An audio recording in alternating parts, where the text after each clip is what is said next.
आप Elin institute के सारे टीचर हैं और कहते हैं बच्चों को पढ़ाते हैं और अध्यात्म के रास्ते पे आपका सुन के चल भी रहे हैं महाराज जी। क्या एक वैसे बच्चों को जो है ना, थोड़ा आध्यात्मिक शिक्षा भी देना अनिवार्य है, क्योंकि बिना आध्यात्मिक शिक्षा के, जैसे ब्रह्मचर्य है, ये आध्यात्मिक शब्द है, और इसके बिना हमारे बच्चों की बड़ी दुर्दशा हो रही है। क्योंकि हमारे पास बच्चे आते रहते हैं ना, जैसे हस्त क्रिया हस्त मैथुन आदि के द्वारा बच्चे बच्चियां बहुत दुर्दशा को प्राप्त हो रहे हैं। बॉयफ्रेंड, गर्लफ्रेंड, व्यभिचार, नशा, ये सब हमारे जो भारत के भविष्य हैं, नवीन बच्चों में बढ़ रहा है। तो हमें प्रार्थना करनी है आप लोगों से कि आप गुरु पद पे हैं, आप टीचर पद पे हैं, तो आप बच्चों के चरित्र निर्माण पर भी ध्यान दीजिए। नहीं, जैसे वो किसी ने कहा कि जिसका धन गया उसका कुछ नहीं गया, जिसका स्वास्थ्य गया उसका कुछ गया, लेकिन जिसका चरित्र गया उसका सब कुछ गया। नहीं कहा जाता है? अंग्रेजी में क्या कहा जाता है? Money is lost nothing is lost, if health is lost something is lost, if character is lost everything is lost. आज हमारे बच्चों में उल्टा हो रहा है। तो अब हमें चाहिए कि विद्यार्थियों का चरित्र निर्माण करें, क्योंकि उन्हीं में से कोई एमएलए बनेगा, उन्हीं में से कोई सांसद बनेगा, उन्हीं में से कोई मंत्री बनेगा, कोई डॉक्टर बनेगा, कोई मास्टर बनेगा। तो हमारे बच्चे ही भारत के हमारे भविष्य हैं। तो अगर उनका ब्रह्मचर्य परिपक्व है, चरित्र अच्छा है, कोई व्यसन नहीं, तो वो एकाग्रता पूर्वक अपनी पढ़ाई में लगेंगे, एकाग्रता पूर्वक वो जिस लक्ष्य को प्राप्त करना चाहते उसमें चल पाएंगे। ब्रह्मचर्य हानि से सबसे बड़ी हानि होती है, वो स्मृति पे फर्क डालता है, शरीर में प्रमाद पैदा करता है, आलस्य, सोने का मन करता है, कमर, घुटने, इनमें दर्द शुरू हो जाता है, बहुत खाने की प्रवृत्ति या बिल्कुल न खाने की प्रवृत्ति, मतलब जीवन को बर्बाद करने के लिए वे पूरा है। जैसे 20 वर्ष तक ब्रह्मचर्य रहें और फिर इसके बाद गृहस्थ धर्म में जाएं, तो एक अनुकूलित वातावरण उनको गृहस्थ में, तो वो निकल जाएंगे बढ़िया जीवन। और 20 के पहले ही ब्रह्मचर्य नष्ट कर दिए तो बहुत बड़ी हानि हो जाती है। ये ऐसे शिक्षक हैं, ये आगे की कंपटीशन तैयारी कराते हैं। बच्चे महाराज जी बहुत प्रेशर उन पे क्रिएट हो जाता है, उस प्रेशर देखो, हम जो बता रहे हैं इसी में क्षमता है हर प्रेशर को सहने की। आप समझो, ब्रह्मचर्य के द्वारा हमारी जब स्मृति प्रवीण होती है तो एक बार बोलो और बस दिमाग में हम उसको फिट कर लें।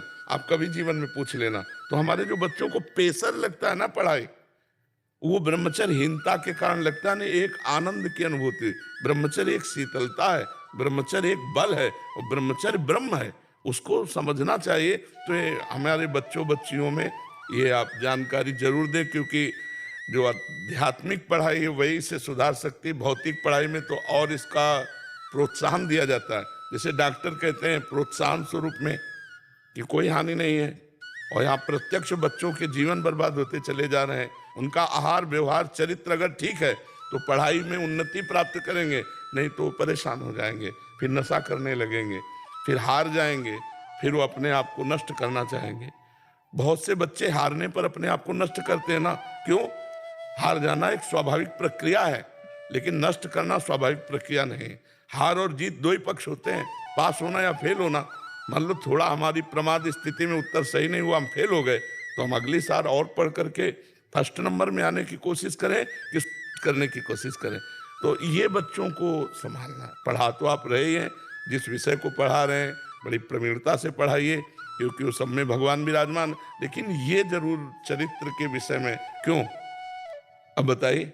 गुरुदेव भगवान, मैं अर्ज करना चाहता हूँ, हमारी संस्था का ध्येय संस्कार से सफलता तक ही है, और यही जो आपने बात कही, यही भाव हम करते हैं। लेकिन इंटरनेट और यूट्यूब, जैसे हम भी आप तक इंटरनेट से पहुंचे, आप हम तक इंटरनेट से पहुंचे, लेकिन इन बच्चों को समय से पहले वो सब मिल रहा है जो नहीं मिलना चाहिए। इसमें आप और हम बहुत सीमित और अपने आप को एक असहज महसूस करते हैं। कुसंग हो जाता है महाराज जी मोबाइल आदि से। तो कोई नियम, कोई कानून, हर चीज के लिए नियम कानून रेगुलेशन है, लेकिन इंटरनेट किन बच्चों तक, इनको समय से पहले वो सब चीजों की सुविधा हो गई। अच्छा, उससे क्या होता है महाराज जी? एक दूसरे से संपर्क हो जाता है या गलत चीजें देख सकते हैं। ये वायरस की तरह बढ़ता है। हाँ, बिल्कुल, बिल्कुल। पेरेंट्स भी इसके आगे बहुत अपने आप को असमर्थ महसूस करते हैं क्योंकि हमें उनको उनकी पढ़ाई के लिए भी देना पड़ता है, हमें उनको उनके दूसरे डेवलपमेंट के लिए भी देना पड़ता है, टेक्नोलॉजी से हम अलग। मोबाइल आवश्यक भी है हाँ, और बिल्कुल, बिल्कुल। मतलब हम सब आपसे नियमित रूप से ज्ञान प्राप्त कर रहे हैं, मार्गदर्शन प्राप्त कर रहे हैं, ये इंटरनेट की क्षमता है, ये जी। इंटरनेट की शक्ति है। हम तो आज दर्शन के लिए आपके पास आ पाए, लेकिन आपसे हमें रोज मार्गदर्शन मिल रहा है। लेकिन इन विद्यार्थियों को, इन युवा पीढ़ी को जो गलत क्षेत्र है उस पर और उस भी पे वो। कोई नियंत्रण नहीं है। हाँ, बिल्कुल। और हम सब शिक्षक, पेरेंट्स, अभिभावक चाह के भी नहीं कर पा रहे। जी, जी। मूल कारण है हमारे जी उनके पतन का। लेकिन उसका निषेध भी नहीं किया जा सकता क्योंकि आवश्यक है वो। मैं अगर जैसे हमारे बच्चे इस बात को समझ जाएं और वो खुद बचना चाहें तो उन्हें कौन गिरा सकता है।